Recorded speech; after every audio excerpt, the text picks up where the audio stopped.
In a speech on internet freedom earlier today, Secretary of State Hillary Clinton said the U.S. has asked China to look into recent cyber intrusions reported by Google. She also said this. Countries or individuals that engage in cyber attacks should face consequences and international condemnation. In an internet-connected world, an attack on one nation's networks can be an attack on all. Joining me now is Erik Syverson. He's internet law attorney, and Peter Navarro, University of California business professor, CNBC contributor, and author of The Coming China Wars. Mr. Syverson, I'll start with you. Secretary of State Clinton said basically that we should take some action, but how do you take action given the U.S. relationship with China and the amount of our debt that they buy? They're our banker, basically.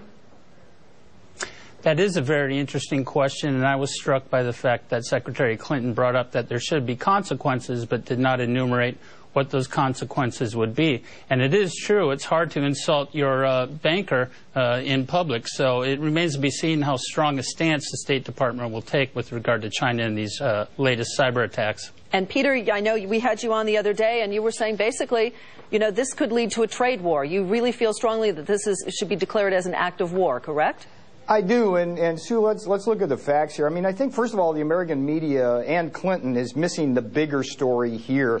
Everybody talks about Google and censorship. This was basically a dangerous escalation of China's long-standing industrial espionage into cyberspace. Fact, China hacks the Defense Department's computers and the Pentagon. Fact, China has now hacked American business enterprises. They went after 30 other corporations, including Dow, Northrop Grumman, Juniper. They were after trade secrets and technology. And the question is, are we going to trade with a country that basically is hacking our networks like that? These are covert acts of war. They need a very sharp response, Dennis. They need trade sanctions when they hack American enterprises, and when they hack our Defense Department, Dennis, that's serious. Right. In fact, we're going to take a break here and go to breaking news. We've got Jim Goldman in Silicon Valley. Jim?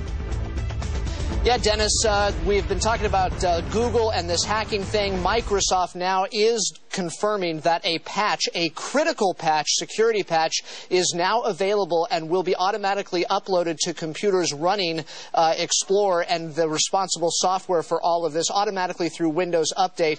If you don't have that capability, Microsoft is recommending that you update your software immediately by going to a website. Go to Microsoft.com for further indications on what to do next. But indeed, Microsoft taking responsibility for this security breach and now issuing a patch. There will be a conference call at 1 o'clock Pacific time this afternoon to talk further about what the ramifications are, what this software is, what the hole was, how it was created, how it was exploited, and again, how you can protect yourself. But indeed, this is a significant problem, and Microsoft is now taking the steps to address it. Guys? Tyler, you had a question. I was going to ask you, Jim, Google and others were the target, but Microsoft is saying they were the enabler? Well, yeah, indeed, Google was the target of this, but yeah, essentially that's the case. Once you use Google and you go ahead and go onto the web and you're using this software, whether it's running automatically on your computer in the foreground or in the background, there is an opening that people could exploit, and that's apparently how these Chinese hackers were able to break through. Thank you for the fix, Microsoft. I just wish you would have sent that patch 2 or 3 months ago before all this happened. But let's go back to the debate.